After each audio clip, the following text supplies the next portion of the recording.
Welcome back to the Gruber Companies. This is the Tesla Roadster version of our podcast. I'm Pete Gruber. I'm Mark Schaffner. Good morning. And what we have behind us here today is a artificial intelligence rendition of a Tesla Roadster.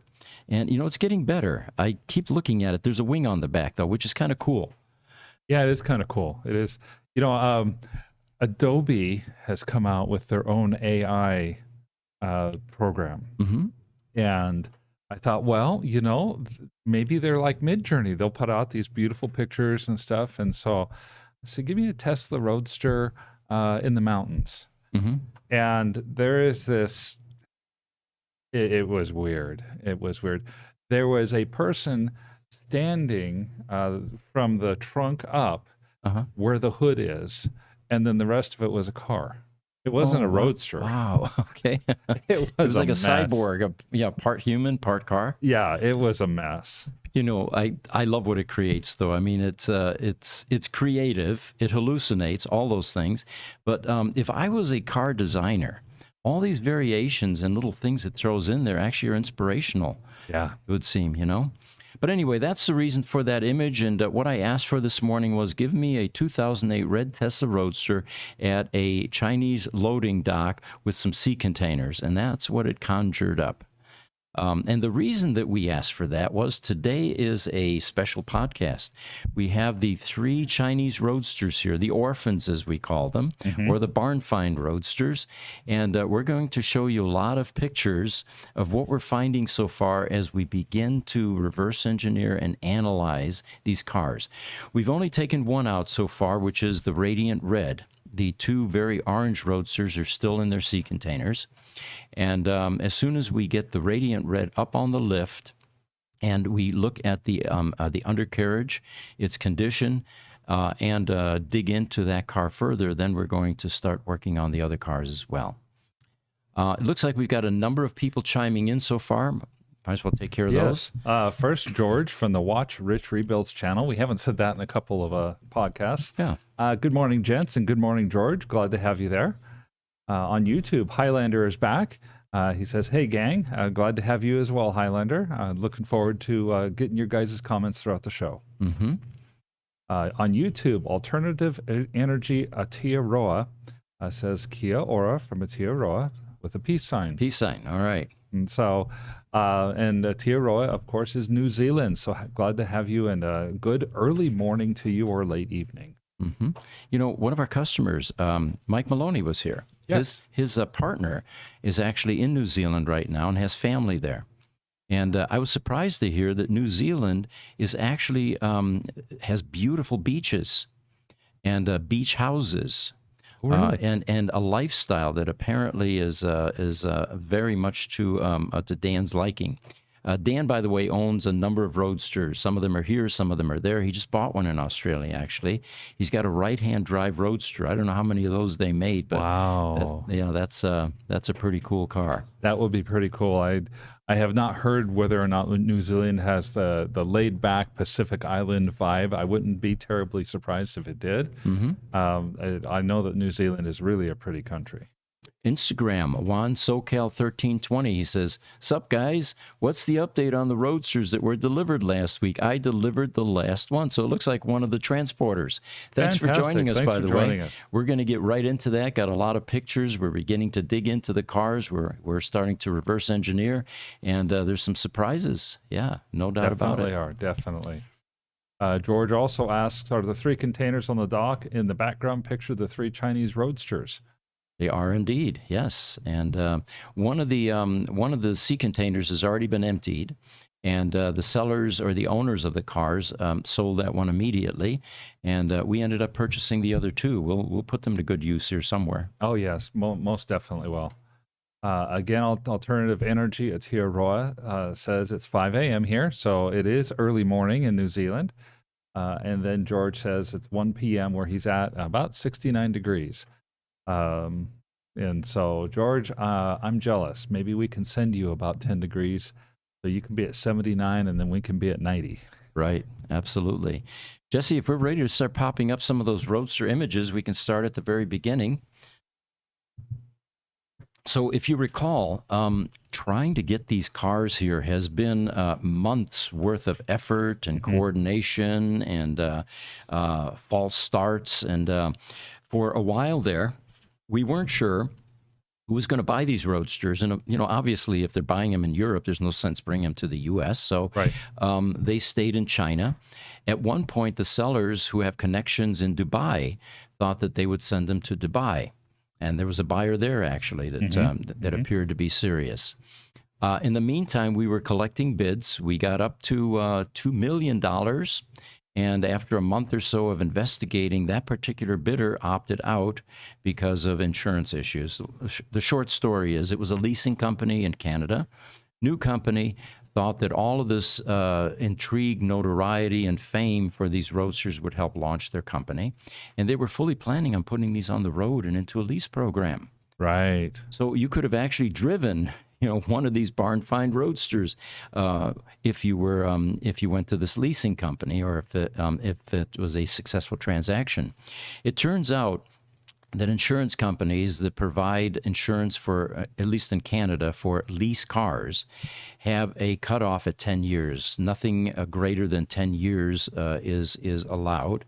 And the other thing that spooked the insurance companies was the stigma of difficulty getting parts for roadsters. Sure. And that's a real thing. It is a real thing, absolutely, especially body parts. So that particular $2 million bidder opted out. And what we're currently doing is we're going to reverse engineer, clean up.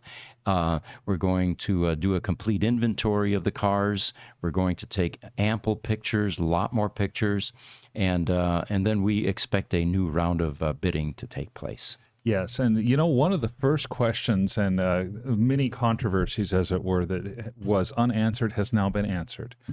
And that being, what kind of tariffs were these cars going to have? We had heard everything from no tariff whatsoever. In fact, I had believed that since these were used cars and had originated in the United States, that there would be no tariff whatsoever, all the way up to some people saying, no, there's going to be a 50% tariff on these cars. There's no way they'll make their way back into the States. Where did we end up on the tariff issue? It was a lot easier than everyone had expected. And the final version was they had transferred the cars from 40-foot sea containers in China at the dock still into these 20-footers. And the expectation then was that before they were able to be placed on a ship, there would be more investigation, more customs involvement, and all that.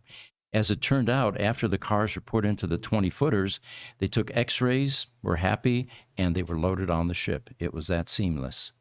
Was there any tariff at all then to have to deal with customs? We'd have to talk to the sellers about that, and I was thinking that you might have more information on that. I think the last that I had heard from the sellers was that they were going to end up having to pay something like a 2% tariff on the cars because they were never titled in the United States. And so it was as though they were like a new type of vehicle, but I don't know what that 2% was of. If it was 2% of the charges that the buyers incurred to buy the 40-foot shipping containers, or if it was 2% of the value of the cars. But it was at a very, very low tariff, if any tariff at all. Sure. And, the things that we don't know, and, for valid reasons, it's confidential. We don't know what they paid for them, for example. Right. We do know that they accrued about $50,000 worth of storage charges, and that wasn't for the entire 13 years. Someone else was paying that. So anyway, that's about as much information as we have on what got them here. But when they showed up, the first picture, we've got it up there. Okay. So after many months of coordination and some delays caused by processing, even a hurricane. Now, what was the name of that hurricane that delayed things? I forgot. That's right. Already. It was, there were actually two hurricanes. Hurricane Dora, I think, is the main one that caused the issue because Hurricane Dora went north from the Hawaiian Islands. That was the one that caused the winds that caused the wildfires that devastated Maui. And that one headed north, but went right through the shipping lanes at about the time that the ship was going to be going from China to the U.S. The other one was Hurricane Hillary, which was coming up the Pacific coast. And it was actually a little bit later than Hurricane Dora, so it further delayed the shipping by just a little bit. And the advice to any any ships that were bound for Long Beach was wait until this thing resolves because we may not be able to unload. And if you remember COVID, there were Yep. hundreds of ships off the or on the ocean for months waiting right. to unload. So that they finally got here, and let's go to the next picture here, Jesse. You see the guy on top there. He's actually putting the straps on. What was amazing to me was, and I was under there at one point, you can take 8,000 pounds with no friction and move it fairly easily. Takes a while to get it going, but it was fascinating how easy it was to move these into position. And then we placed all three of them against the west wall of the Gruber Motor Company building. Looks like YouTube, George is chiming in. He says, great show, Mark. Yesterday, you did on your own. You even got dressed up with a shirt and tie. Yes, I did. And that one was not Roadster related, but it was a little more finance related and talking about the valuation of Tesla stock. And it was asking and answering the question, is Tesla stock overvalued? I'm not going to give any more hints than that for right now. I'd suggest you guys watch the video. Had a lot of fun doing it. It was a good video and very educational. It's on our YouTube channel, the latest one. YouTube, the official Justin Wong asks, what are your current project you guys are working on? Well, obviously the Chinese Roadsters, all three of those. And over the next couple of weeks, we will be digging through those, documenting, taking inventory. There is a mysterious fourth Roadster that may have been purchased by this Chinese company, this Chinese EV company that went bankrupt. And it's in one of the sea containers, at least the parts that were shipped for that car. What we don't yet know is what happened to the chassis and what happened to the rest of the car. Yeah, we were looking for the PEM, the battery pack, the chassis, and some of the things. But there's an awful lot of parts in two of the three sea containers. I was surprised that it was in two of them. Yeah, and more than likely, our suspicion is that in a reverse engineering effort, if they're looking to replicate drivetrain. In 2010, remember, there were no other EVs really that were notable. So a smart thing to do back then would have been to reverse engineer someone else's success, which is what this company did. But the power electronics module, or the three-phase inverter, and the ESS pack, or the main battery pack, would have been where all of the intellectual property would have resided back in 2010. So more than likely, that's what happened, and those parts were removed. But again, why the chassis isn't there is still a mystery. Their fenders, their doors, their wheels, their, some of the rest of the parts are there. Yes, there's an awful lot of stuff there. The other projects we're working on every single day at Gruber Motor Company is working on Tesla Roadsters and some of the out-of-warranty Teslas at times. And it's a variety of things: battery repairs, electronic repairs, PEM rebuilds, and overhauls. And so we're pretty busy with that. And for myself, among the things that I keep busy working on, we're getting to the end of that third quarter. Yeah. I'm looking forward to doing some more video analysis of what's going on with Rivian, Lucid, Tesla, the big three automotive makers. As far as the strike goes, there's all kinds of fun stuff coming up for videos. I know I'm probably kind of sick when I call it fun, but it is to me. So it looks like George was listening when he heard me say a few weeks ago that in preparation for these sea containers coming, my Sunday morning trip to the shop, and I come in Saturdays and Sundays, by the way. I do have a personal life, by the way, and good work-life balance, but I was out there for 2.5 hours in 115-degree temperatures with a blower, getting that parking lot ready for this media event. And what he's saying is, look how clean that parking lot is in the picture. Mr. Pete did a good job cleaning it. Thank you, George. Yes, he did. Justin Wong has another couple questions for us. He says, curious, how do you guys deal with the long days of work and relieving stress? Do you eat your feelings away, leave work-related stuff at work, and just enjoy time with family? How's your mental health? Well, if it's directed at me, how do I relieve stress? After 72 years on this planet, I've learned that you really have to be philosophical about things, and you can't let anything get to you too much. Otherwise, your body suffers and your mental health suffers. Honestly, I love what I do. Every day is fun. I look forward to getting up. I have exciting projects to work on. I love the people I work with, and my family. And so yeah, that's how I deal with stress. I just enjoy life. I'm much the same way.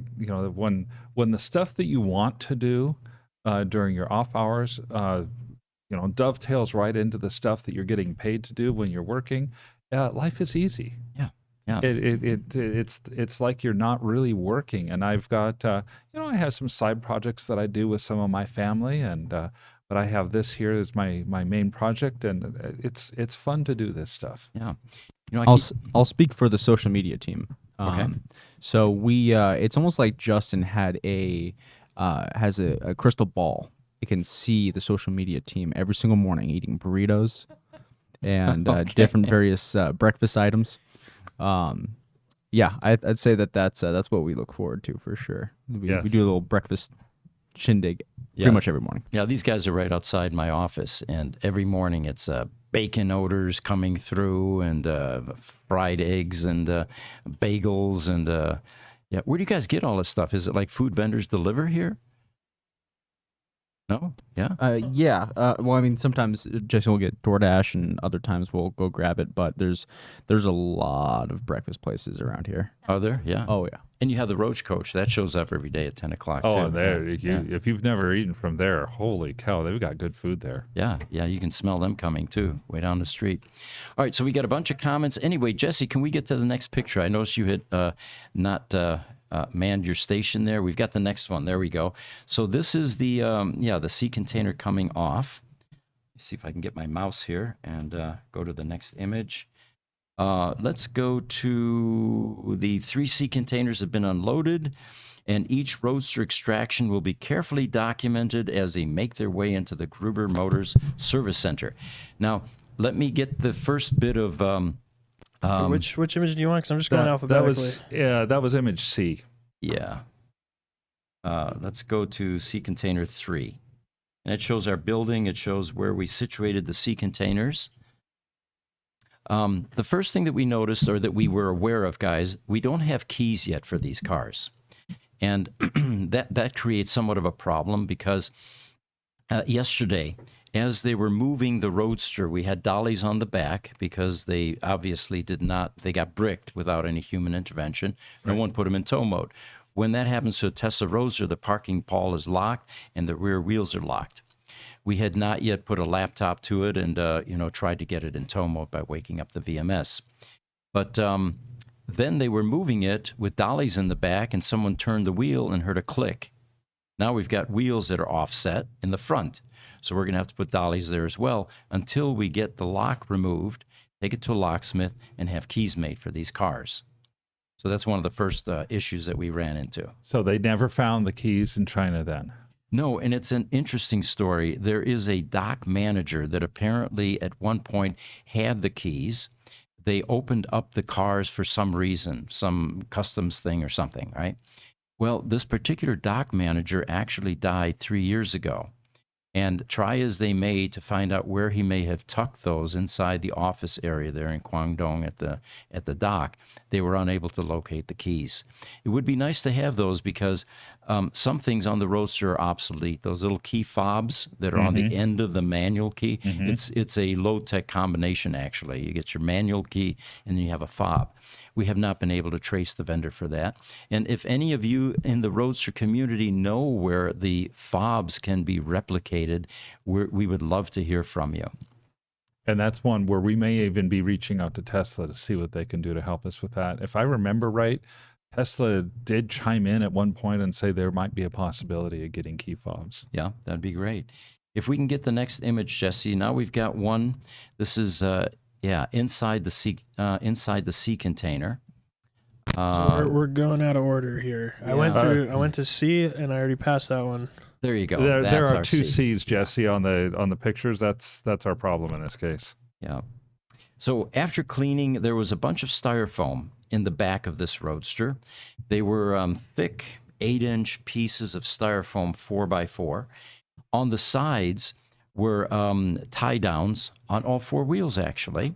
Okay. And they had welded eyelets inside the sea container, so that you had something to tie down to. They also had the equivalent of 3x3s. They don't. I think their lumber sizes are different in China.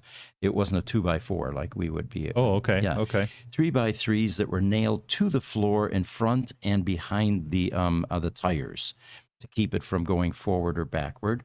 And then they had these really cool, and I don't have a picture of that, inflatable shipping pillows that were on the sides and on the front of the Roadster, so in case there was any movement. What we did from this point, after we removed all of the tie downs and the pillows and the styrofoam, we then began to pull the cars back until we got them to the edge of the sea container. In our Gruber Motor Company exotic car storage building, there were some beams that they're putting up right now, and they were giant laminated beams, 2x8s by about 2 feet tall.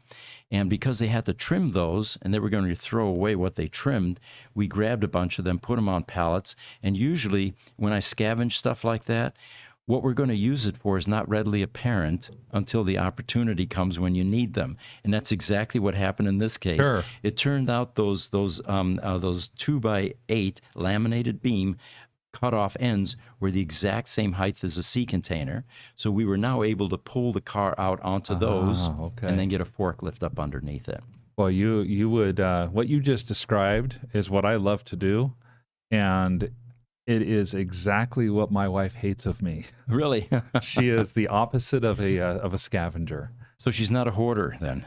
Oh, not only not a hoarder when we not in the move that we did to our house in Levine, but in one of our past moves, she took in a bunch of our stuff that we regularly use. She put it out and sold it at a yard sale. Yeah, my wife will do that too. And I was like, Connie, don't we use that stuff? Oh, we don't use it that often. Yeah. And if we need it, we'll buy it again, right? Yeah, exactly. If we need it, if we really need it, we'll buy it again. I'm like, oh, man. So let's move along to the next image. Now, this is the car coming into the service center. And we began to get an idea. It's actually E1. There we go. Well, you had it up there, Jesse. That. Okay. Yeah, I mean, these are not in order. After we knocked off some of the dust, and there was some spots, and they were inside sea containers, mind you, now for 13 years in a pitch dark environment, and but the sea containers were fairly well sealed. So we got the dust off, and we looked at that paint, and it is just brand new. It's no swirl marks. The gloss is there. Sure. It looks like it had gone through a paint correction. And that's the rear deck. Now, the rear deck, since we didn't have keys, our mechanics are very good, by the way, at getting into those rear decks on a Roadster, even without keys or without the 12-volt support, where the solenoid clicks and releases the hood latches. And we should probably do a newsletter on that to show our Roadster customers how to do that. There, you need a couple of stiff pieces of wire, and on one of them, on the right, I think you push, on the left you pull with a flashlight through the little gap, put some tape there so you don't scratch your paint, and you can actually release the hood latches from the inside, basically. Let's cover some of these questions because they're starting to mount. YouTube, Lightning Rod, is today the day? Hello from Thunder Bay. It is. Today is the day that we start to provide some data about how these Chinese Roadsters are beginning to look in our service center. George is saying, where's the key fob with the cars? Oh, were there? No, there were not, and that was part of the problem. They were lost somewhere. Yes. Kindness is always free from Highlander, and zero hug inflation. All right. Highlander also says, I love the Roach Coach. They're fun until you get food poisoning. And then it's a sobering experience, and it happens occasionally. Occasionally it does. They, you got to be. If you taste the sour fruit, then you just put the sour fruit away. Yeah, right. All right. So YouTube, one more lightning rod. All you fob lovers, listen up. Exactly. Yes, all right. please. So Pete, George also had another comment. He has not been introduced to Cass, so I figure for all of the viewers who were not present when Cass had her first show the other day, I figured she should introduce herself. Absolutely. Hello. Hello. I'm Cass. I'm the newest member. I do a lot of their video editing. I'm doing lots of long form stuff right now. I did post the well, I didn't post it. He posted it, but I made the teaser for the Roadster that was coming out of the shipping container. Okay. Yep. Thank you, Cass. And by the way, there was a video. So the guys clustered around me yesterday, and they're usually proud when they get a short form video or something, and we look at it and make some recommendations about additional B-roll perhaps, or what we want to edit. Right. And so anyway, this is one of Cass's. So I'm looking at it, and I'm going, wow. This is substantially different than most of the stuff that we've ever done. There was a bit of rap music in there. There was some quick cuts between scenes. And I think she was surprised when I said, let's run with it. We need to shake this up. We need to experiment. We need to try new things. We need to hit a different demographic. Do you know that the majority of our demographic is about my age, maybe a little bit older than you? Yeah.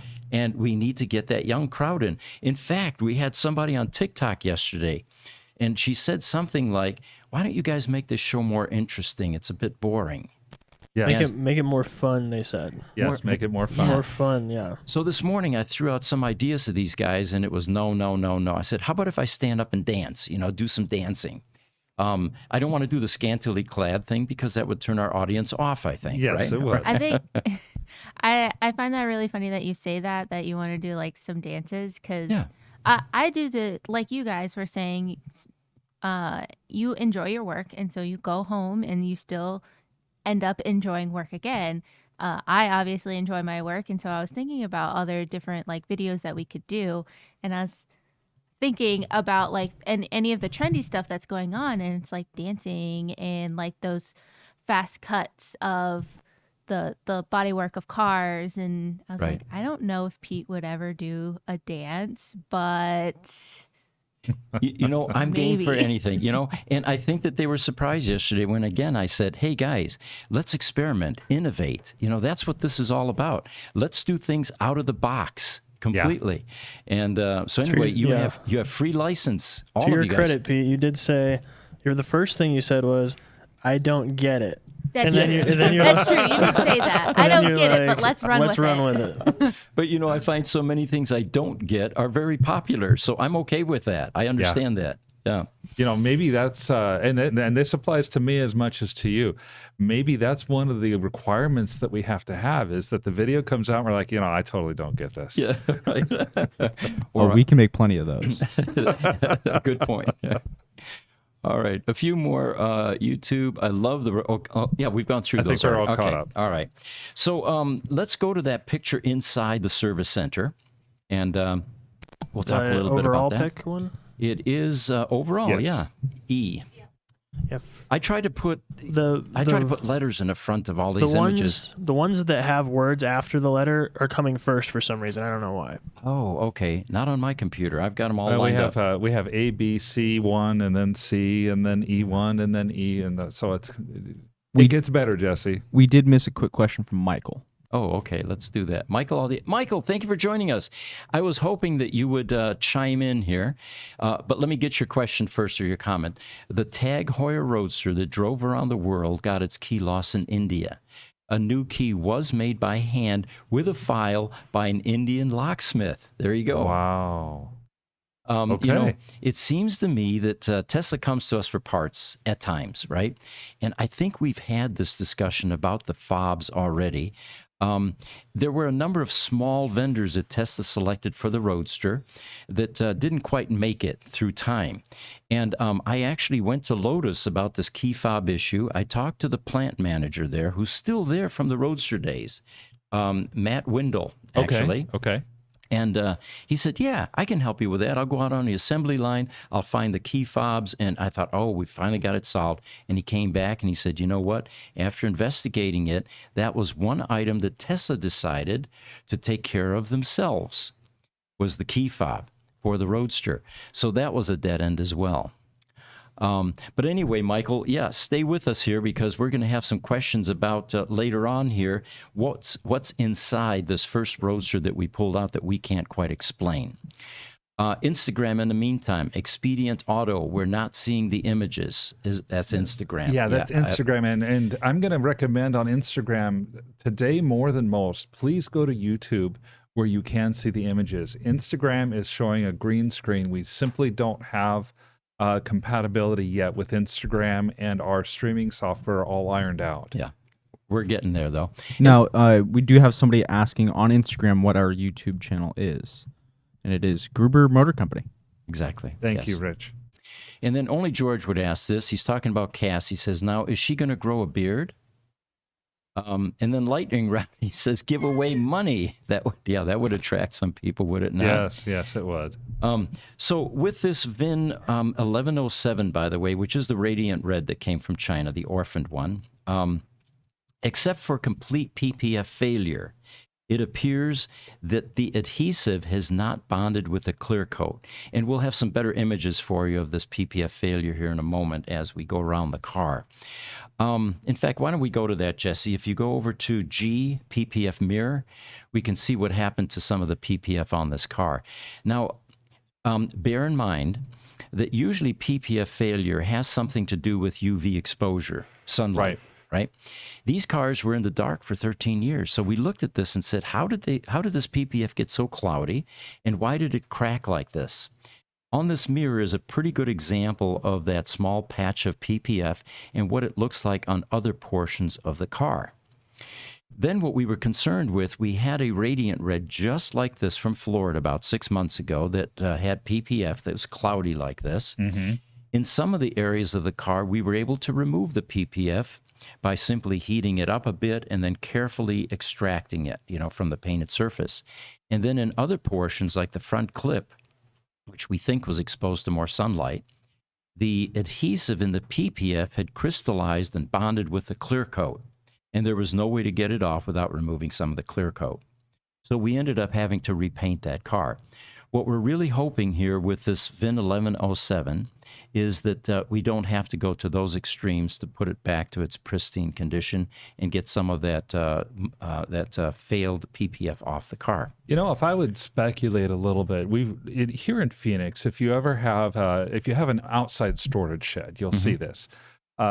Put something plastic out into the outside storage shed, and that plastic will deteriorate even though it's staying in the storage shed, and it's largely because of the heat, and some of the plastic just becomes really old, really brittle. 15-year-old PPF is not today's PPF, even when it was new. First technology PPF, most likely. It really is. And so as such, that PPF basically is a plastic covering over your paint. I could totally see this sitting and literally baking in the summertime in these containers over several years worth of time.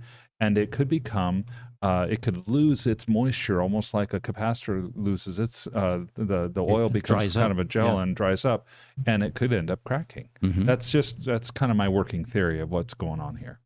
And I'm not sure that the PPF people or the people that are applying it are forewarning customers that although it looks great and protects your car, you need to remove that after 8 years or so because it's not going to last forever. And but like you mentioned, the early versions of PPF were not as robust and didn't have the same ability to age as the newer versions. Correct. All right, so continuing here, we're at the mirror stage now. Let's go to the yellowing portion. And that's the next, mine is H. There we go. What surprised us here was it's not uncommon for Roadster clear PPF like this to begin to yellow as it ages, and our assumption all along had been that it was UV exposure that caused this, including an inferior resin back in the day, and not as a UV-resistant clear coat on top of it. These cars have been in the dark for 13 years, and we still have some yellowing on the roll bar cover here on the carbon fiber. So that was kind of a surprise. And again, it reinforces the fact that maybe UV doesn't have as much to do with it as age. Yeah, I'm wondering. And what is the paint material that goes into that clear coat? Well, you know, I've heard two versions of that, that it's the resin underneath that was poorly selected or inferior, and that it's the clear coat. Now, what we end up doing to resolve this, we remove the clear coat, we remove some of the resin, and this is where the skill comes in. You have to be very careful to not go into the carbon fiber weave, because as soon as you fray that, kind of like your clothes, Yeah. you know, it's permanent. It's done. Yeah. So that's where the skill is involved in restoring any yellowing carbon fiber. Some of the shops even introduce a bit of black into the clear coat to prevent or to hide some of that yellowing. Sure, just a drop or two of black would do that. It would make it just a slight gray instead of totally clear, but not really not really detectable. Our wizard, and I mean wizard at this, is Romero, and he is so good at doing that paint work and restoration work like this. So the other thing that we noticed, of course, was the tires were date coded 2010. That's because that's when these cars were created, and again, these would need to be replaced after 13 years sitting in dry storage like this. The trunk latches, can we go back to image F-rear? There we go. You're probably familiar, those of you that own a Roadster, those trunk latches usually have some black grease on them as they've aged and they've been greased and picked up dirt. These were completely clean. The only thing that we found on those trunk latches was a bit of yellowing in the plastic spacer between the two metal pieces. And again, indicating that this was a brand new car. The PPF, just above the lettering there was a strip placed there, which makes sense because as you're taking things out the trunk, that's an area of the paint that oftentimes gets scratched. That was also cracking. And we'll know a lot more by the next Roadster podcast, next Wednesday, what success we've had resolving this PPF failure. In the front, and I think we've got a shot of that. Well, let's do that later then. The trunk contents, by the way, let's take a look at that. And that one starts at letter I, it looks like. Yeah, that one. This was an interesting experiment for us because we had never seen a brand new Roadster. I've never bought one brand new. I know a lot of the Roadster owners did and probably remember some of this, but there were certain things in the trunk, and these boxes were sealed, of course. The largest box in the upper left-hand corner there held the MC240 charge cable. That's the large dryer plug 240 volt. Okay. The smaller box there had the adapter that can be used with that charge cable, and they gave them a couple of options, most likely because these were going overseas. Mm-hmm. So the dryer plugs, are a little different, or the 240 MC 240 plugs. The book there that you see with the aluminum cover, pristine, brand new, that was also in one of the boxes. And then some of the documentation for the audio system. What was also cool was that hardware kit that you see in the middle there toward the top. Everything was pristine, shiny, tin-plated, never used. And then the front license plate holder, which is next to the toolkit there. And then, of course, the yellow charge cable, which is quite common with the Tesla Roadster. Yeah, you got to see one that's clean, actually. Yeah. The next image that we have there in alphabetical order is the delaminating door sills, which is J-sills, guys. What surprised us here, we had assumed that the door sill delamination was the result of getting in and out of the car and hitting it or pushing on it. It turns out that these cars that sat for 13 years, it was an adhesive failure. It had delaminated, and you can see that there's a gap there. Mm-hmm. But no scratches, of course, on the actual, on the aluminum shiny portion. So it looks like age is to blame rather than use for these door sills coming loose. So it sounds like we're learning a lot about these Roadsters in general just by taking a look at this first one. We are, yes. The next one, Jesse, is the K-interior. And that's a shot showing the plastic that's on the seats. And the little red S, of course, indicates that it is a sport roadster. Everything in here was absolutely pristine, unscratched. A little bit of dusting needed to be done, but no signs of wear or tear on the seats. There was a dull haze on most of the surfaces, probably from humidity, alternating humidity levels inside. Sure. At this dock. Now, here's one that I wanted Michael Aldea to look at if he's still with us. If we can get to the I or L-dash louvers. This one had us puzzled.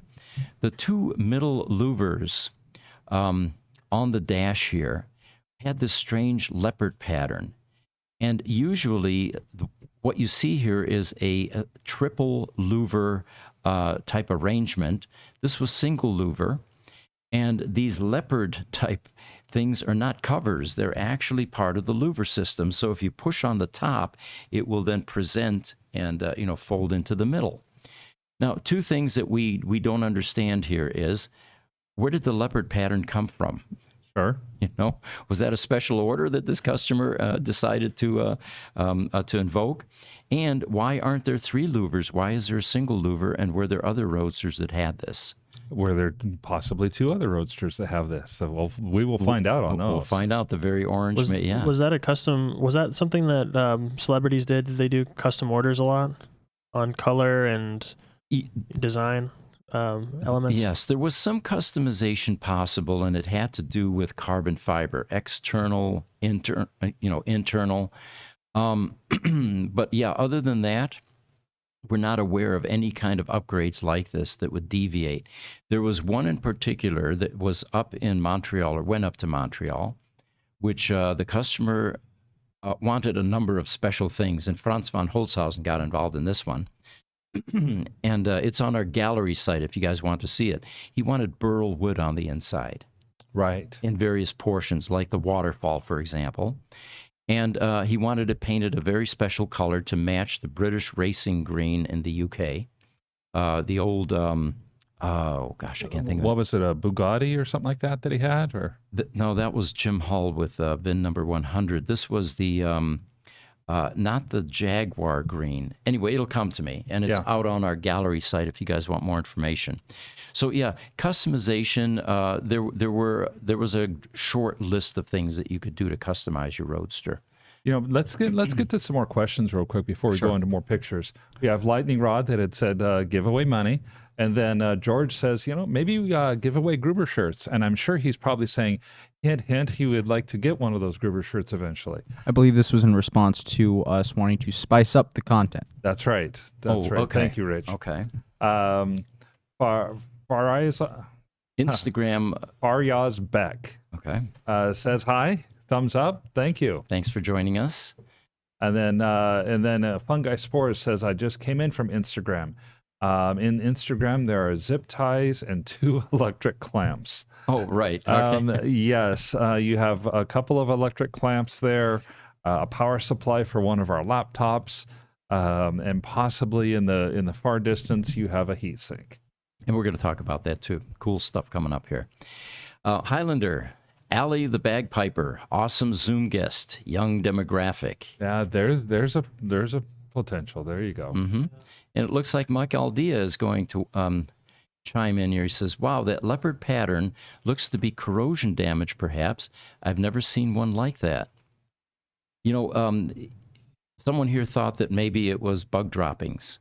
But it's actually, those little dots seem to be part of the plastic. What's confusing is that beige color behind it. Right. What we'll do is when the other Roadsters come out, we'll take a look to see if those also have that. And the other thing that was confusing for me was all the Roadsters we have in our service center have the tri-louver type arrangement. This is one that has a single. I was holding my breath when I was filming inside that Roadster, Pete. Yeah. Because I thought it was mold. Oh, you did too? Okay. Yeah, no, I totally did. All right, YouTube. George says, yeah, the vents look like that. Ant dirt. Okay. I'm sure we will find out. All right, so here was another huge surprise. And this one, let's go to mileage, Jesse. Now, remember, initially, these were presented as 0-mile roadsters. And then as we spoke to Tesla, they said, well, yeah, I think there was some test driving involved with the brand new roadsters before they went to customers. And we could never get anybody. We could never get anybody to tell us how much test driving that was included. Well, we finally got into the VMS on this one, and we haven't finished that yet, by the way. But if you notice, the odometer reading on this particular one is 109.3 miles. So it's going to be interesting to see what the other two roadsters have in terms of mileage, and this may be the first clue how many miles were on brand new roadsters before owners took possession and started driving them themselves. Well, and I know that this was not the case for all roadsters, and we'll have more information as to why we believe that, or why I believe that, coming up in the future. But I know that there are some roadsters that did not get 109 miles of test driving from Tesla or from somewhere else. Mm-hmm. So we're thinking maybe this was somebody at the manufacturing company that bought this roadster that maybe took it out for a spin to see what it could do. Or like in Ferris Bueller, the dock workers decided, oh, cool car, let's go have some fun. Yeah, they had the keys. Right.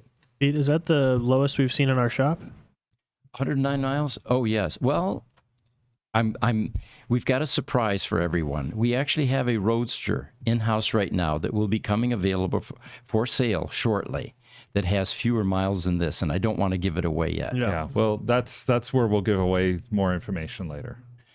All right. So another comment, alternative energy, Aotearoa. You can say that better than I can. It's the only word that you actually do better with. The other ones, the It foreign ones, took I me usually weeks of practice to you're get practicing. that one. He says there is only one Tesla Roadster in Aotearoa. It's red.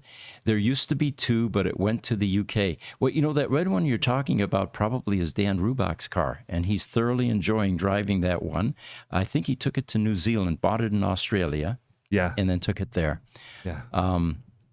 So the next image here, Jesse, that we want to bring up is M. Rodents. And this was, again, a complete surprise, although thinking about it later on, perhaps not. Now, remember, these cars have been sitting in these sea containers for 13 years in an outside area, storage area, and lots of rodents in China, I would imagine. What we found on both of the door wiring harnesses was this kind of activity. Initially, some people thought, well, maybe it was insects, because there were some insects inside the sea container. But then we looked at the copper wiring here and decided that insects don't have teeth. They're not going to be able to chew into the stranded wire Yeah. that is being shown here. Very true.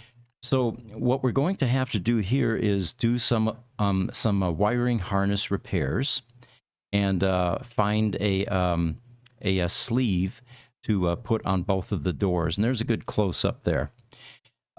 Just to give some perspective here, this is not an uncommon problem.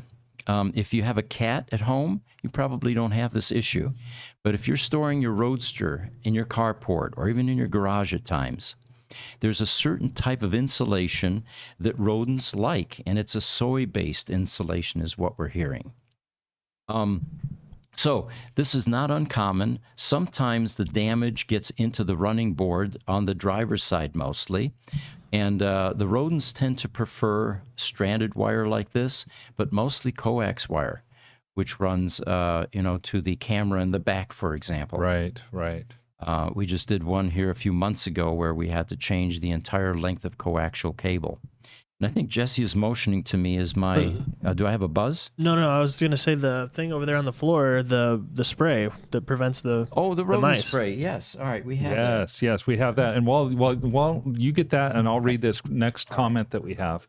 Michael Aldea has commented back, and it's really valuable for people on YouTube. He says the burn-in miles, I think, was about 30 miles early on, but it was raised to about 100 miles due to an increase in infant failures.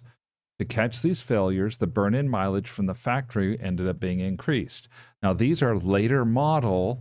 These are 2010s, so they were later model version 2.0 Roadsters, so I would think they would have had some of those higher burn-in miles. Michael, you are invaluable to this podcast. Thank you for Thank you. chiming in. Yeah. And you're right. Things like the rivet problem, that wasn't readily apparent when they were building the first generation signature cars. That's right. That's right. And that came later. So that would explain then why we have 109 miles on this car. That would totally explain it. Now, Rich, Rich. George had sent us this spray, and it says NH Mouse Out is the name of the spray, and it is a rust and rodent prevention spray. Basically, you spray it into the parts of your car that might be rust or rodent susceptible, and it will help prevent that from ever occurring. Yeah. I always have to insert this at this point in time because I'm a garage sailor, and I remember one day I was at a garage sale, and I picked up something that looked kind of odd, and I said, "What is this?" They said, "It's tiger urine, granulated." I said, "What would you use that for?" They said, it's a rodent preventer. Apparently, the rodents are smart enough to recognize if a tiger's been in the neighborhood, and they don't want to be anywhere near that house. Okay. Probably go for your pets too, your cat and all the rest of the things that are even larger than those rodents, Yeah, I could even imagine here in Arizona, your coyotes would not be around if they smelled something like that. Yeah, we have mountain lions here in the state, actually. That would be another good one, yeah. yes. All right, so there's a business opportunity. Go out and collect mountain lion urine and sell that as a pest or a rodent preventer. There you go. Too, yeah. Another comment from George. Is it time yet for Rich and his intern, Cass, to do a sunglass case commercial? I think it's commercial time, yes. It is now. And so, just so you know, Cass is not an intern. She is a full-fledged part of the team. In this moment, she's in the capacity of the sunglass holder. If you've got sunglasses and you want a sick sunglass holder, we can custom engrave it for you. They are $79.99 on the Gruber Motor Company website. Unless you use code Richard or Aaron, and you get 10% off. So yes, Cass, like in the legal world, is a name partner. Well, let's not go that You've been far. watching too much Squad. Can't go that far. She doesn't have her name on the door yet, though. All right. Yeah, You've been watching too much Suits, Pete. Yeah, you got that right. The reason I watch it is my wife watches it, and before I can go to sleep, I have to sit there and let her finish Suits. But yeah, I am actually learning a lot about the legal profession. That's how it started with me and Suits. First, it was Claire. Yeah. Sitting there watching it, and I was like, "Oh, this is so dumb." Yeah, this is that was like, my look first at these people who actually acts like nobody actually behaves in this way. Right. And then I started watching, like, what? I think I suddenly got invested in it, and now I like the show. And, you see all those people in that office. There are always people walking around, and crisscrossing. They never look at the camera. They never say anything. These are all extras, I'm assuming. But, the newest one now is Lincoln Lawyer. So if you like those other shows, that's my wife's favorite now, too. So I'm starting to get into that one as well. Well, another thing to look at, anytime they hand somebody a piece of paper, like, how often it happens in that show. Constantly, yeah. Watch their eyes. All right. They don't move. They just stare at the paper, and then they respond with their line, whatever it is. They miss the whole part where they have to look like they're reading. It's hysterical. I think they have reignited the business of manila folders because they're constantly handing those to either clients or the other attorneys or, yeah. But you know what? Donna, that is one hell of a personal assistant. I mean, I'm impressed with her. The reason I say that is we've been looking for a PA for myself now for years. And if I had somebody with those kinds of skills, I think we'd hire them on the spot. Yeah. Just waiting for your Donna to show up, Pete. That's it. Yep. All right. We did the burn-in miles. Now, the biggest one, and I want to get to this before we close this podcast. Do you remember the mystique that surrounds, are these cars going to be drivable? Is there any life left in the battery? Is it possible that the cells survived for 13 years? And the prognosis was the only way that we have the sliver of hope that might have happened was if the service plugs were pulled. That's right. All right. The next picture. Let's bring that up. It is picture number N-service, and there's the proof. The service plug is plugged into that ESS pack, and so that killed the battery within the first 3 months. All of those bricks would eventually go to 0 volts. There was constant drain on the battery, And we are going to, by the way, look at the battery and confirm that we've got 99 0-volt bricks. But it's unfortunate that the service plugs did not get pulled. Let me explain. If you're going to ship a car and you know it's going to be in a sea container for a couple of months or more, you can do that Roadster a huge favor by pulling that service plug, because what it does is it disconnects any drain, pumps running, VMS remaining active, 12-volt electronics drawing from the battery, and it basically puts that ESS pack into a coma. We've had ESS packs here with the service plug pulled that we go back to a year later, and those bricks are still just fine. It's there. The state of charge retains. Yes. So had that been the case back then, that might have given us a shot to see what happens with a 13-year-old pack. None of us really believe that it could survive that long, but it would have been fun. It would have been fun to at least look. We were talking a little bit about it yesterday. The electrolyte, when it gets down to 0 volts, that electrolyte, basically that lithium turns into more like a plating, and it covers both the cathode and sometimes the anode as well. And so what happens is when you try to apply a charge, the lithium plating is inside the battery what's causing resistance. Mm-hmm. And so it just simply doesn't take a charge. It simply resists. And of course, resistance turns into heat, and your battery just heats up and eventually catches fire instead. So to give you an example of how important it is to pull this service plug, there was a Tesla Roadster in California that was part of an inheritance that went to a family member in Israel. They had it shipped from Palo Alto to the East Coast to get ready to get on an ocean-going carrier. Mm-hmm. And Tesla was actually assisting with this at certain times. But unfortunately, this Tesla Roadster went into a sea container in New York, destined for Israel, and they didn't pull the service plug. Well, if it had been a 1-month trip, maybe things would have been fine, but it was during COVID, and there were quarantines in place. Oh, boy. And it was 4 months later that this Tesla Roadster arrived in the sea container in Israel, bricked, completely dead. Yeah. So anyway, it's important. The service plugs, if you guys need advice, we've got a newsletter on how to do that out on our Gruber Motors site. And feel free to call us for any technical assistance on how to do that. Make sure that you have a skinny teenager with long arms, because some of us can't reach back there. It was put in a very inaccessible place, and as this picture will attest, there is a gas strut in the front there, and probably 1.5 inches of clearance on either side of that, and you have to somehow squeeze in between that to pull out that plug. Yeah, that's definitely not something I would be doing.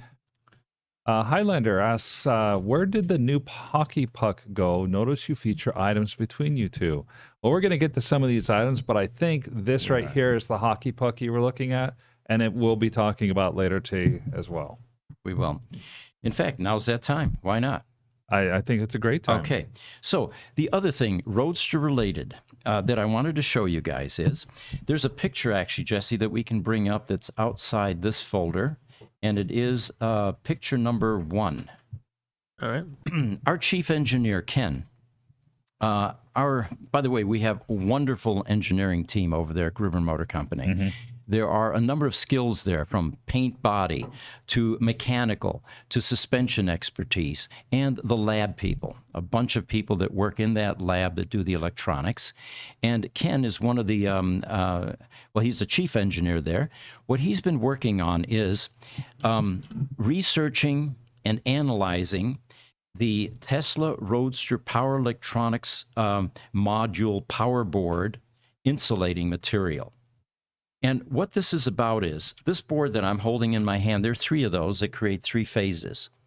What it does is they take the DC voltage coming out of the battery, convert it to 3-phase AC, and each of these power boards handles one of the phases.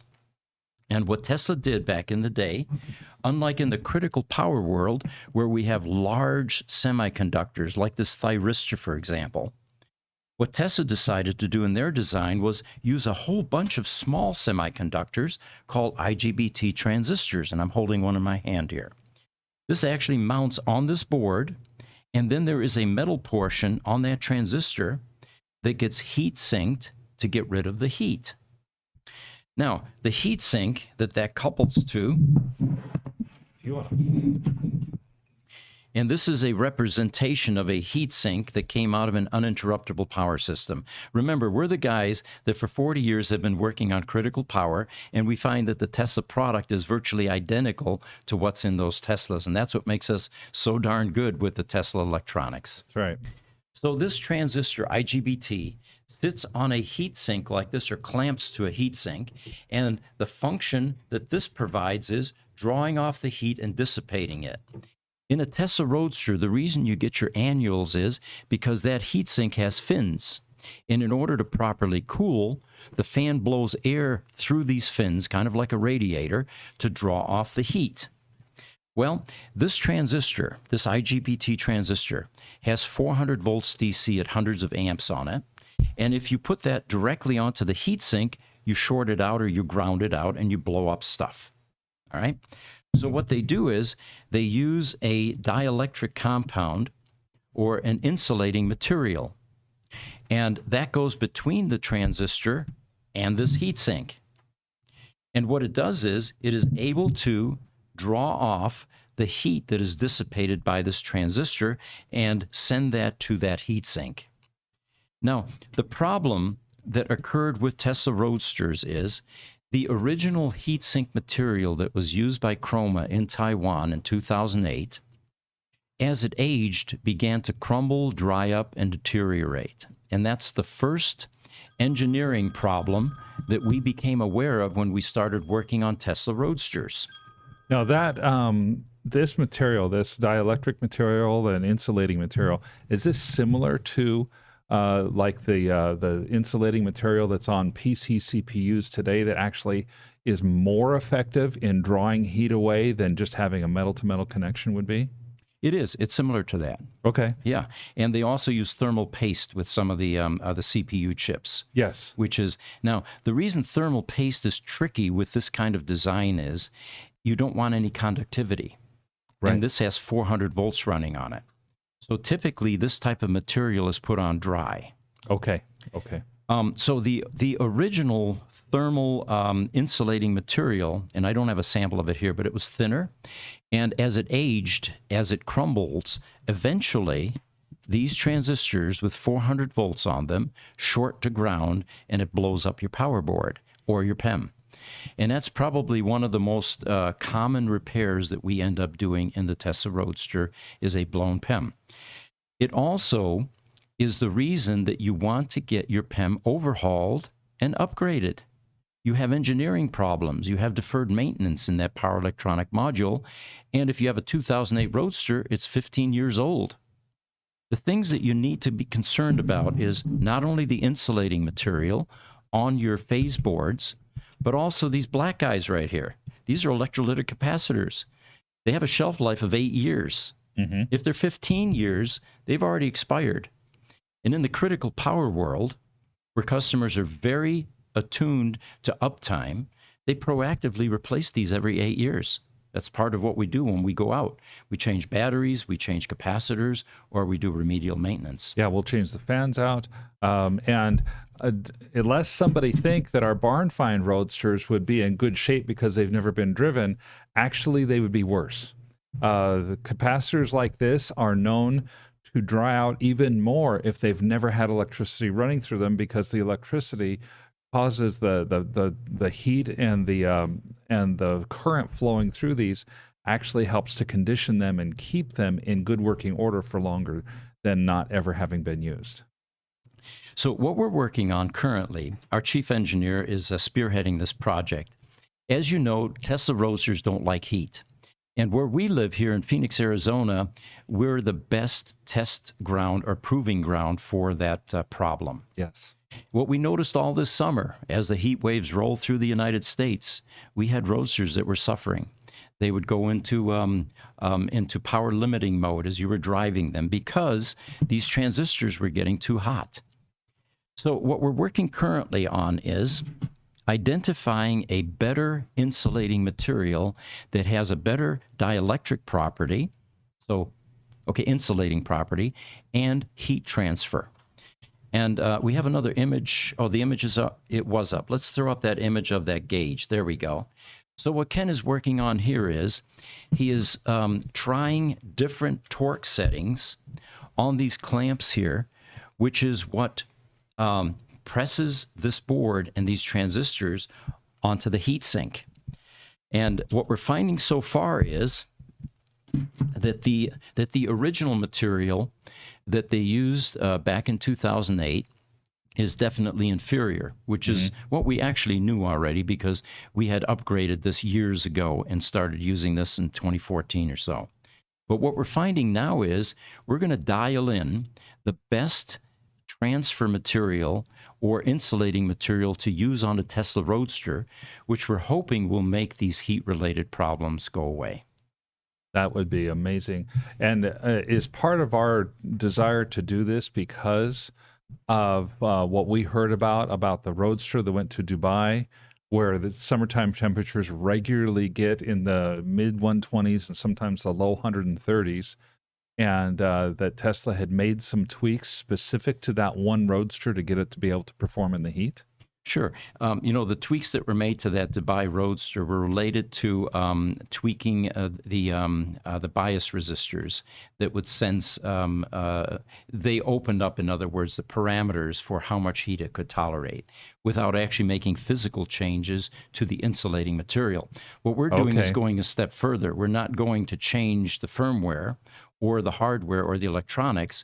We're going to improve the heat transfer capability for those transistors, again, improving the Roadster performance. Okay, so rather than expanding the green range of what's safe, we're actually solving the underlying problem in making it so that it's not going to get as hot. Exactly, yes, a better heat transfer.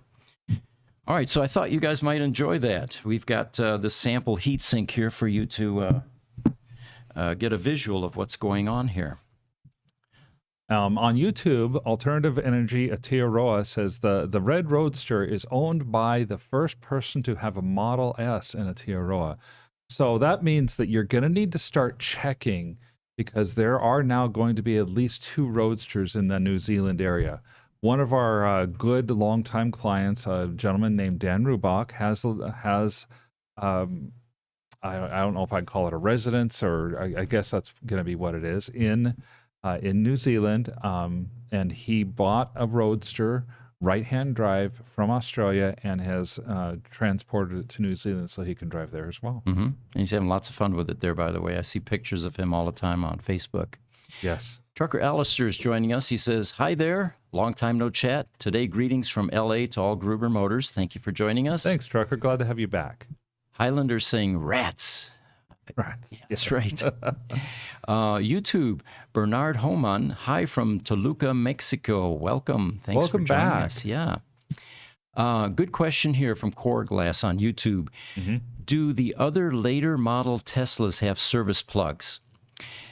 Yes, but it is not manual like it is in the Tesla Roadster. In the later Teslas, they use contactors.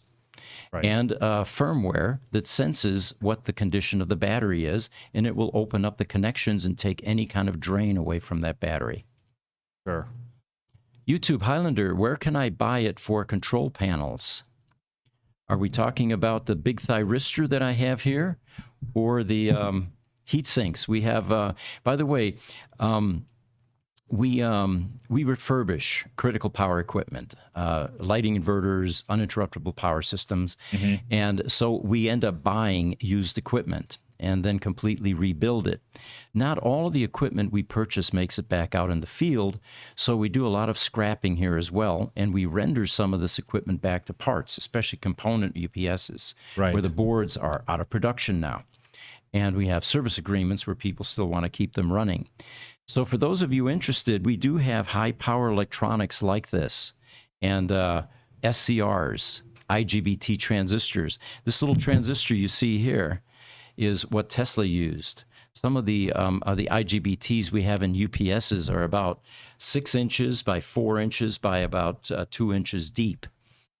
They get fairly large.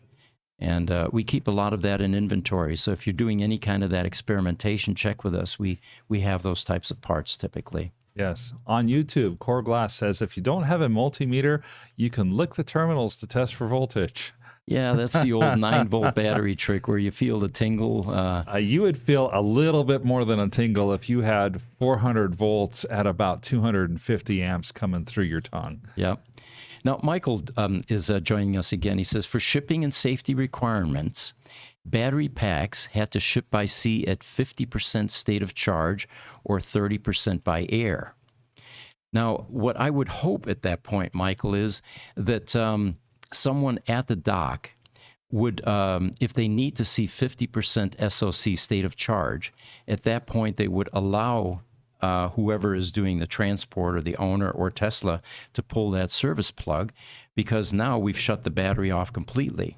Right. And that way the charge, I would think it would actually be even safer. Exactly. Yeah. Because you're not going to have the chance for discharge if that service plug has been pulled. You've literally broken the circuit. Yeah.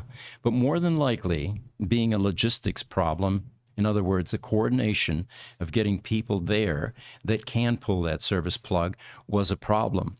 So it could be that their assumption was, well, it's only going to be on the water for 2 to 3 weeks or so, and that's ample time for that roadster to survive. Yes.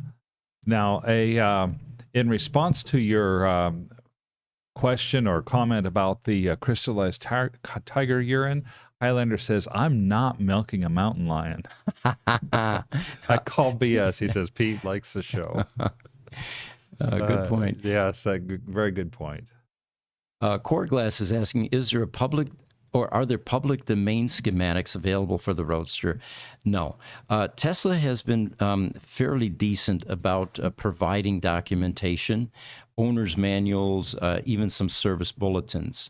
And over time, they have been releasing that. But what we're finding is that some of this information is just not available anymore. And whether that was, people parking stuff on C drives, no longer with the company, and the C or the hard drives got recycled. Let's remember that Tesla was not always a very large, organized company. Right.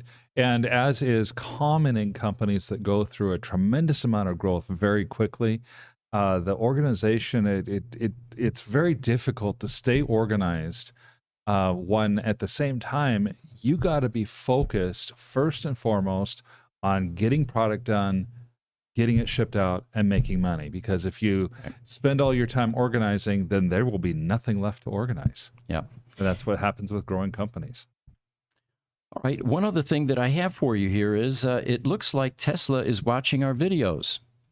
Not that that's a surprise. We've got some pretty cool videos, but we had a vendor contact us. It was Fein Tools, Fein. And remember, these are the guys that found an application for their medical product, which is a cast remover tool.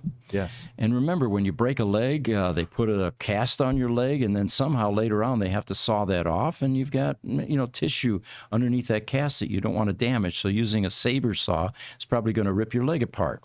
So what these guys developed was a tool that actually vibrates its way through the cast. And they also saw one of our videos and said, there's an application for that tool. These guys are taking battery packs apart, the Model S battery pack, where you have a large surface area with a lid, and which is glued down to the top of that tub through like a caulking compound.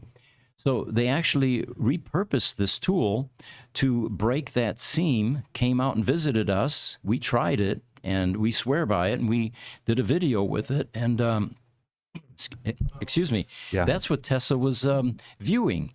So they contacted the company and said, hey, we like what you did with Gruber. We also do that here. This was Lathrop, California, where they remanufacture battery packs. And it turns out that they were using an air chisel, which is something that we had also attempted to do, but there's a lot of power in that air chisel, and it's pretty difficult to control. Let's put it that way. Yes. So, but the good news is they liked our video. The vendor now looks like they're going to be working with them on getting this tool into Tesla. And for those of you that are in the independent repair space, we swear by this tool, Fein, if you're interested. Fein Tools, and it's a little, it looks like a die grinder with a blade on the end that simply oscillates back and forth, and they have various shapes of blade that will follow the contours of the Tesla Model S or Model X battery tub so that you can remove that lid. Yeah, and we definitely swear by it. We're very glad that Tesla and Fein Tools were able to find one another on that particular one. YouTube, Michael Aldea has a comment for me, actually. He says, yes, it was called a hot PEM upgrade. This is the Roadster from Dubai. Okay. He says he's not sure what they changed.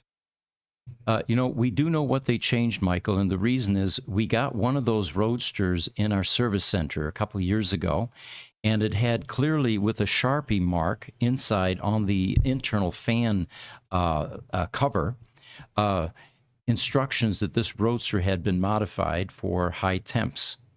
Right. So what we then ended up doing was reverse engineering to find out what components they changed, what the values are, and we now have that in our knowledge base, should we ever decide to go that route ourselves.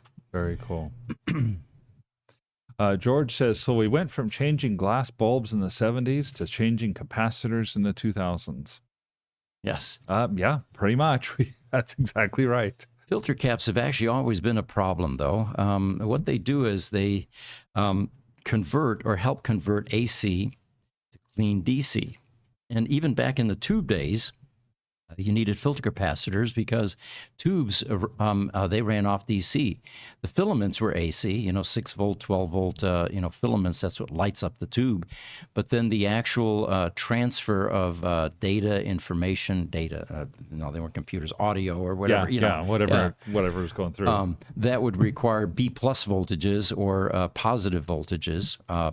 Or DC voltages. And in order to convert AC to DC, you need a rectifier, you need some chokes, and you need some capacitors.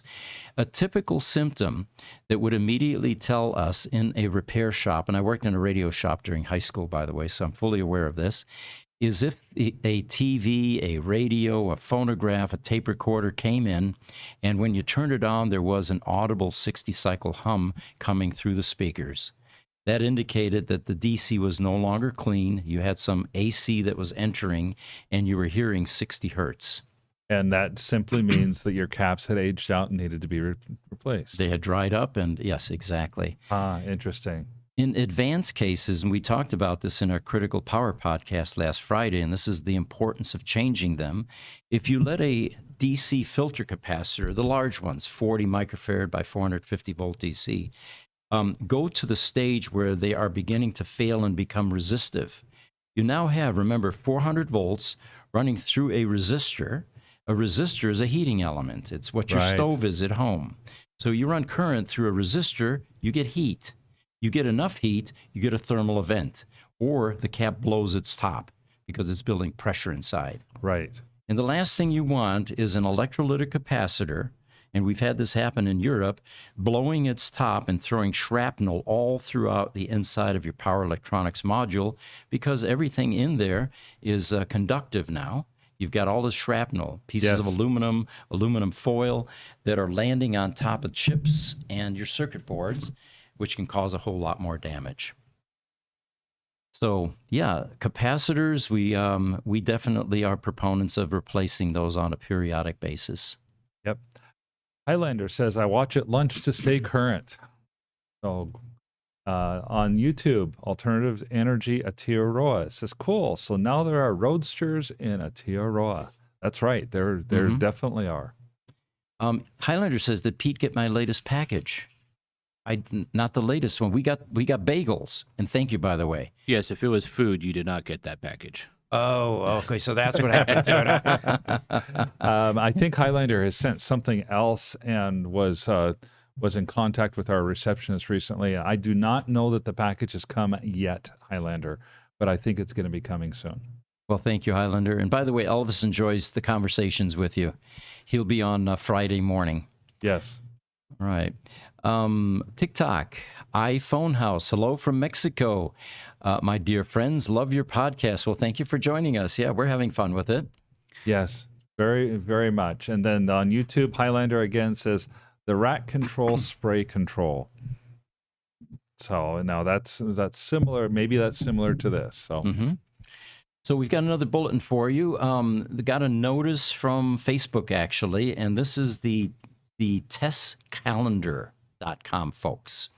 They are ready again for a photo contest, and what they would like to get is pictures from the Roadster community for your favorite Roadster picture.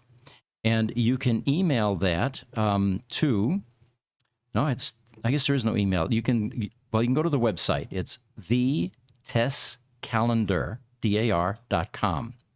And you can enter it there or on Twitter at testcalendar1 on Twitter.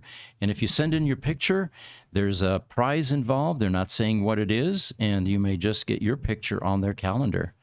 And I'm not sure what the duration of their calendar is, if it's a year or if it's on a monthly basis. yeah, I'm not sure, but they do talk about it being they say next week. So I'm thinking the last week of September is when they're doing this, and they're looking specifically for Roadster photos. And for those of you that have any kind of car shows you'd like to advertise, or events like this, or promos and give-me's, feel free to email us that information, and if it's appropriate, we will air it on our podcast. Apparently, a Tesla Roadster just sold on Bring a Trailer, and this one was one that was being watched by some collectors. This was actually a validation prototype, number 22, VIN number 22. It's electric blue. It wasn't represented the best as it could have been. In other words, it wasn't detailed by a pro before the pictures were taken. But again, it was a widow sale, and in California. And we were all watching this because no one really has a clear-cut guideline yet as to what these rare collectible Roadsters are selling for. As I've said many times, if I want to sell my house, they look at comp value in my neighborhood. What did the last house in my neighborhood sell for? They immediately have a price per square foot, and then they'll probably take bids slightly over that when it gets sold. In the world of rare collectibles like this, there's not a lot of comp value to draw on, not a lot of history. So although there have been some expensive Roadster sales, the most expensive so far has been one that we sold, VIN number 13 with 897 miles. That sold for $295,000. There were some others sprinkled in around the $200,000 range, either low mileage, low VIN, celebrity owned. But this validation prototype was an R80 replacement pack, which is, there are two variations of that. There's the 2016 version and the 2020 version. The 2016 version, some of them are having problems. They're going end of life. And those of you who want to see more about what is going on our YouTube channel, we've got about a 20-minute video or so that describes our findings regarding these end-of-life symptoms on the 2016 R80 battery packs and what you might expect. So the price, the final selling price was $136,000. And with Bring a Trailer, there is a fee to the seller. To the buyer. The buyer, yeah. Yeah, which is added to that. So we're probably in the 140,000 range or so, or plus, for that validation prototype, which for a running car is probably low. VPs like this are very rare. And let's not forget that these are cars that escaped. Technically, the validation and engineering prototypes typically are not sold. They are reserved. They're usually beat up. They aren't. They may not even be considered roadworthy. You know. Well, I think aren't these some of the ones that after they go through testing and getting beaten up and so on and so forth, they make their way over to the Insurance Institute for Highway Safety for their crash tests as well? Yes, yeah, and those don't come back. And those never come back. But having said all that, the ones that escaped, this is what collectors look for. This car is going to be worth a fortune someday. Anyway, whoever bought it did well. I think it was Green Line. I'm not sure who that is. That's his handle on Bring a Trailer. I don't know, but congratulations to them. They got a great deal on a car. Had what, about 49,000 miles or so on it. I don't remember the mileage. Yeah, let's see if I have it here. It had Yeah, been 49. Yep. Yeah, so it had been driven some. It's been loved and used and seemed to be in pretty good shape. Okay. We also, by the way, posted, and I don't have them here to show you, but we posted 2 Roadsters on our free Roadster matchmaking site. One, I think, is around $99,000. The other one is going to be repriced from $130 down to $107. So those of you interested in getting Roadsters, we have a lot out there for sale right now. And you can also see what Roadsters are selling for by going to the sold section on our Roadster for sale site on our website. Highlander sent us a box of kindness. It's free, as you know. Well, thank you. All right. Yes, thank you, George. That's a great guess. Seth Love on YouTube says it would be nice to see an axial style motor on that Roadster make. It would be. And in fact, we have a customer now that contacted us yesterday and would like us to look into finding a different drivetrain for the Roadster. So that'll be, I think, a fun project. That definitely will. There are some people that we can partner with on that too that help do EV conversions. And although they've never done an EV to EV conversion, right, that should be a lot of fun. Probably one of the first. So you have something you've been itching to tell us about. Oh, I have been. We were talking about this a little bit yesterday. I thought this would be a great venue to talk about because the Roadster is known to be a fast car. Okay, I mean, back in 2008 when the Tesla Roadster came out and had this 3.7 second 0 to 60 speed, that was considered lightning fast. I mean, unprecedented would be a good word for that. Now you've got these cars like the Tesla Plaid that'll go out and it'll do 2.5 seconds 0 to 60 time. Well, there's a group of students in Sweden. And there's a picture here, Jesse. If you can bring up the Plaid does 1.99 seconds. Yeah. Okay, well, this one would leave the Plaid in the dust. A group of students wanted to get the world's fastest 0 to 60 time, or for them, they were saying 0 to 100 kilometer time. Right. And you don't need 2,000 horsepower in order to accomplish this. So this little car, pictured right there, is able to make a 0 to 62 miles an hour in 0.953 seconds, so less than 1 second. The car itself, obviously, it's a custom-built car. It was a student project. There was a group of students in Germany that had taken the record from this Swiss group, and this Swiss group said, "You know, we're going to see if we can do better." And they did. The prior record from the student level was about 1.5 seconds, and now you have supercars like the Rimac Nevera that'll go at about 1.3 seconds, 0 to 60. This car, at less than a second, it will go from 0 to 60 miles an hour in literally 15 paces. It takes 40 feet for it to get from 0 to 60. Now, this is where Sandy would say, this thing will go like a scalded cat. Oh, yeah. Oh, it sure will. And so, the driver is a young lady named Katie. She's one of the team. And she talks in a YouTube video about this just a little bit.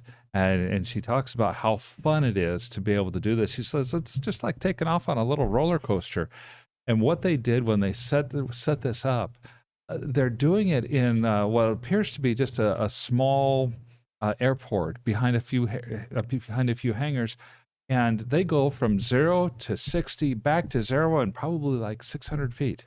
Amazing. It's so amazing to see. So we'll continue to talk about this more on future podcasts. I think we may even bring this up tomorrow and delve a little more into it.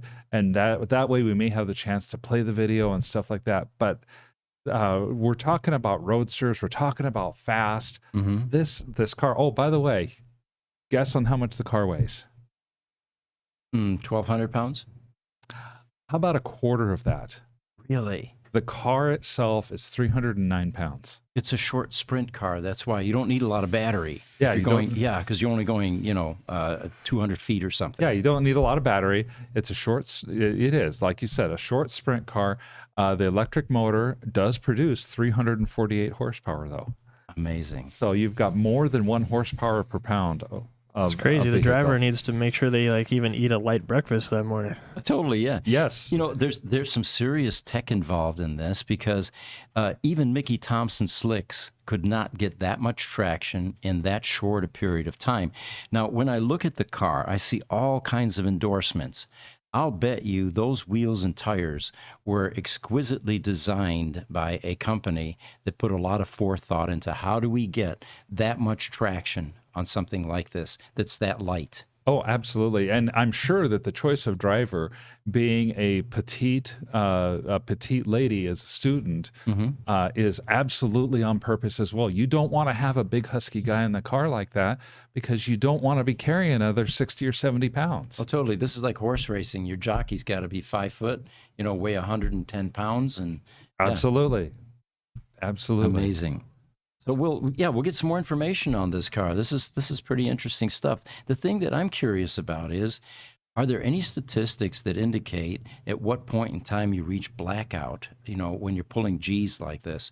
Probably the military is very much aware of that because of, fighter jets. Yeah, the military and fighter jets will say that you can usually pull somewhere between 9 and 10 G's before you black out. What I'm also interested in is how many G's did this young lady pull? Yeah. And that's one of the things I haven't found out. So for those of you that have some spare time and that are interested in becoming an EV hobbyist, here's something that might inspire you and something that you can build. Yes. Go, if you want more information yourself and don't want to wait for us, go to the Gruber Motors Facebook page. It's the Gruber Morning Show page. And this is one of the articles that we posted recently. Very cool. Got another image for you there, Jesse. It's Elon. Came across this. This was back in the day. He was caught on one of the California freeways in his Tesla Roadster. And he has 2 of them, VIN 587s in space. And I think I got that VIN right, 564. One of those. All right. Anyway, it's on our website. Yes. This is, I think, Founder's number 1, which is a black roadster that he has been seen driving across the stage at one of the releases, the shareholders meetings. And but anyway, there he is. I'm not sure if you can catch his silhouette, but it does look like Elon in the rearview mirror and at least part of his face there. And I just noticed something looking at that picture again. One of his taillights, the top center brake light is out. Oh, okay. Unless he's actually moving forward with the lights on and not braked. Yeah, someone did have a comment about the brake lights and what might be going on there, and I don't remember what that was when I grabbed this picture. Very cool. The only other thing I want to leave you with is I've got a couple images there, Jesse. If you could bring in image number 0. 0. Seth Love says he'd love to help with a roadster conversation or conversion, I think. Thomas West says, thank you, Thomas, for joining us. VIN 686 is in space. Thank you, Thomas. And for Seth, email your interest to ev@gruber.com, and we'll, that way, that's a good way to get in touch with us. What I'm showing here is our engineering lab, the one prior to the one that we have now, but they're fundamentally the same, and doing Roadster power electronic module rebuilding in this lab. And you can see there's a lot of equipment here. A friend of mine down the road here, Steve Morovic, runs a Lamborghini Ferrari shop. And I'm always envious because there's some exquisite engineering in those types of cars. And, EV definitely is a direction we need to go, but we can't negate the fact that as the ICE vehicles evolved, the engineering became more and more impressive. Sure. The next picture, Jesse, is 00, and every once in a while, my buddy Steve there posts a rebuild that he's doing over in his shop, and he is meticulous. He's kind of like us. It looks like a surgical process with all the tools laid out. When he does an engine rebuild, for example, he lays out all the pistons, all the rings, all of the shafts that go with the pistons, all the bearings. Everything is matched and mated and neatly organized. Well, here he is rebuilding a Lamborghini V12. And as much as I love electric vehicles, I'm telling you, this is equally as much fun. It is a marvel of engineering. It's not your average Ford and Chevy or six-banger, you know? Yeah, that's a beautiful looking engine, and that Lamborghini across the top. And of course, Ooh. once it's running, the sound that comes out of it is like a symphony orchestra to any gearhead. Of course, that is in its own way as much a piece of art as anything else. Right. Highlander, he says, wow, faster than my 69 Roadrunner, Roadster, beep, beep. And then faster, twice. All right, you guys are putting it up there twice? No? Okay. And then Michael Aldea has one more. He says, Founders 1 is currently at the Peterson Museum in Los Angeles. That's true. You guys were there. Did you see that black Roadster that said Elon? Yes, sure did. Okay. It was, can confirm it is sitting on a platform. What do you think that car would sell for if it ever sold? Founders number 1, Elon's car. Any price tag come to mind? I'm going to say $3 million. $3 million? Okay. Well, that's a good starting point. Yeah. I would call that a good starting point. I could see it. I could see it depending on who decides that they want to buy it. 10 million or more would not be out of the realm of possibility. Well, I am getting the wrap-up gestures and signals. Thank you all for joining us. It's been a privilege and an honor. We're going to continue to reverse engineer those Chinese Roadsters. Next thing is up on a lift. We're going to look at the condition of underneath the car, look at the control arms, look at the plumbing. The thing I'm concerned about is on that ESS pack, there's some rubber hoses there. Some cooling hoses. Would those survive, you know? Yes. But again, thank you for joining us. Tomorrow we've got our general EV broadcast. Friday it's the GPS broadcast with the other team. And Sunday, Jesse and I come in and we theorize what is going to happen with AI. I think Elon's in front of Congress right now with some other guys talking about that very thing. I think they are. And all of them start at 10 o'clock Pacific Daylight Time. We will see you tomorrow. Thank you.